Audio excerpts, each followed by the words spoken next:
Ben ritrovati a cielo aperto, un cordiale saluto da Claudio Ferri. Che cosa parleremo nel corso di questa puntata? Bene, abbiamo fatto visita ad un'oasi naturalistica, un ampio territorio che è gestito dal Consorzio della Bonifica di Burana, ma siamo tornati nel comprensorio vignolese, nelle basse di Vignola, dove abbiamo fatto il punto della situazione ancora produttiva, ma soprattutto su alcune importanti novità che ci sono nel campo dell'agricoltura biologica. Un'area con un'importante valenza ambientale per la presenza cospicua di fauna migratoria e di altre specie di animali legati agli habitat acquatici, ma soprattutto utile per la funzione di cassa di espansione che svolge. Stiamo parlando di un sito di importanza comunitaria e di zona di protezione speciale di Manzolino Tivoli tra Castelfranco Emilia e San Giovanni in Persiceto. Si tratta di 326 ettari di terreni di origine alluvionale, di cui 80 di zone umide, 12 di boschi e 34 di aree prative. Questo intervento è stato inaugurato ufficialmente il 18 maggio scorso alla presenza delle istituzioni locali e regionali, un'iniziativa che ha fatto seguito ad un convegno sulla sostenibilità ambientale dei territori ed una biciclettata con decine di atleti.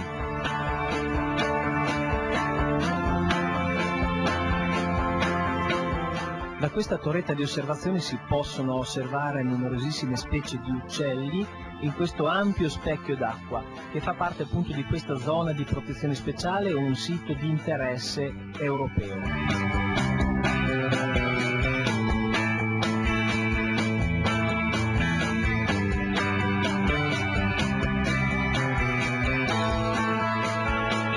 Presidente Vincenzi, ad un anno dalla realizzazione materiale di quest'opera si vedono già i primi risultati con benefici ambientali, ma soprattutto abbiamo visto una moltitudine di animali, di uccelli, quindi questo significa che il territorio è in grado di sopportare, ma soprattutto è in grado di contenere anche una moltitudine di biodiversità.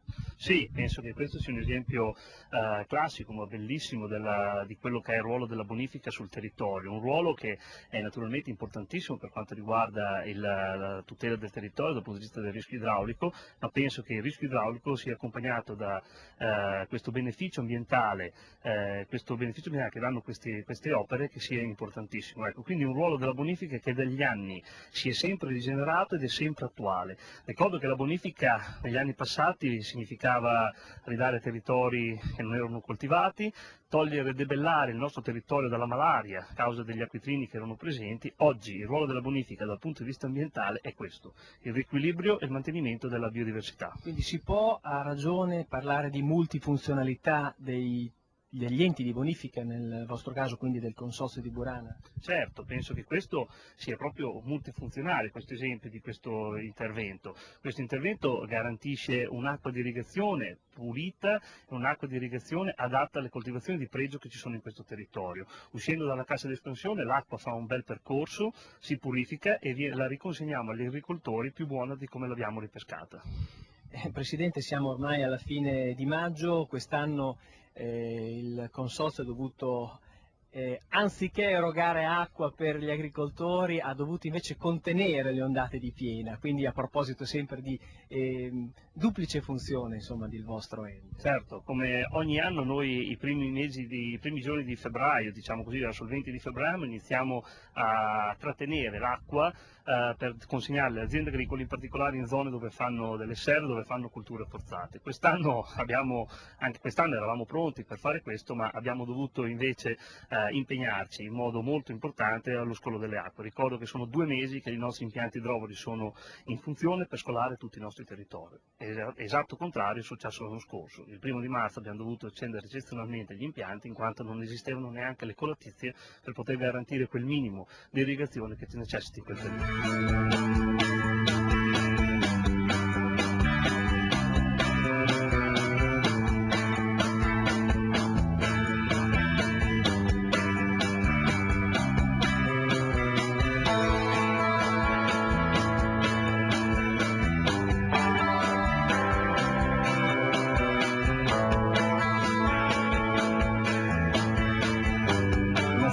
L'area complessivamente quanti ettari è, ma soprattutto il vostro intervento è circoscritto a quanto? L'area del sito di importanza comunitaria è abbastanza vasta perché sono più di 300 ettari, però un ruolo importante, diciamo che tutto è nato attorno a un'opera idraulica che è la cassa d'espansione del canale di San Giovanni, che realizzata a metà degli anni 60 del secolo scorso ha subito rappresentato una zona d'acqua importante per la fauna e la flora.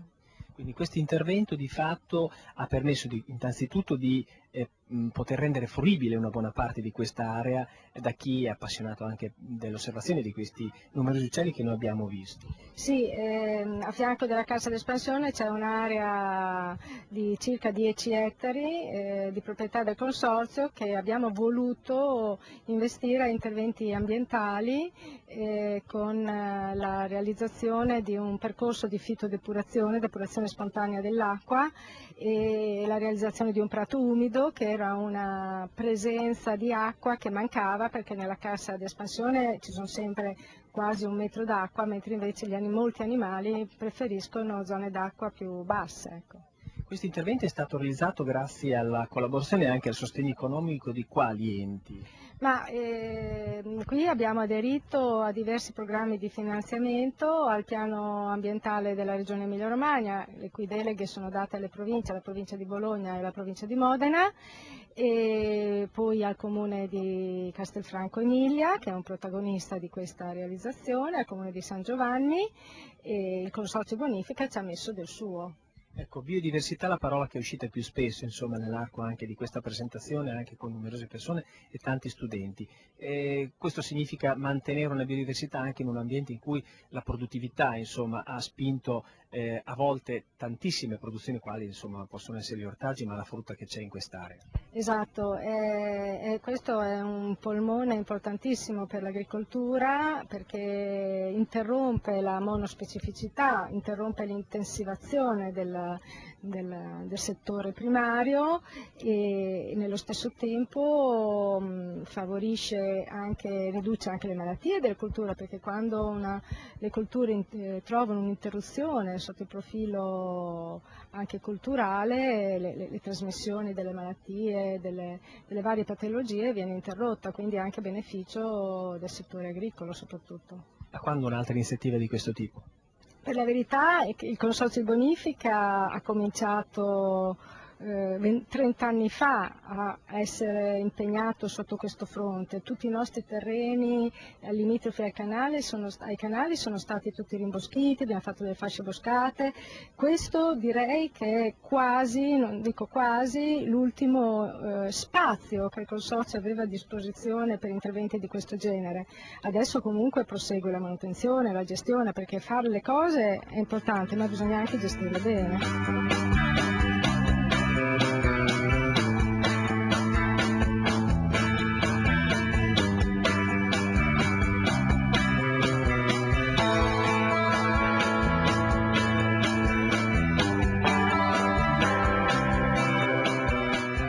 Quest'anno duplice sforzo da parte del Burana, perché oltre a dover erogare acqua per gli agricoltori che hanno colture in serra dovete anche contenere le acque piovane. Sempre sotto il sisma, gli effetti del sisma dell'anno scorso, per cui abbiamo anche gli impianti che sono puntellati nel vero senso della parola, ma che siamo riusciti a farli andare. Quest'anno è un anno eccezionale, sapete benissimo che ne parla, la quantità d'acqua che è caduta, ma soprattutto anche la violenza con cui in certi episodi è caduta, il che ci costringe a tenere i collettori, gli invasi eccetera a livelli bassi per evitare che ci siano allagamenti per l'arrivo improvviso di piogge.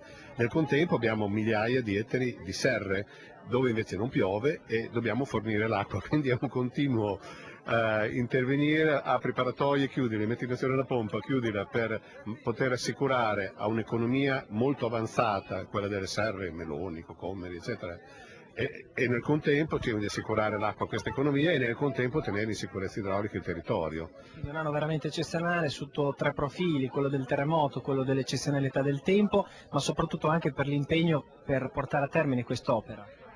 Quest'opera è stata portata a termine nei pochi giorni di non pioggia, ecco, quindi sono interventi che hanno anche interessato movimenti di terreno con tutte le difficoltà.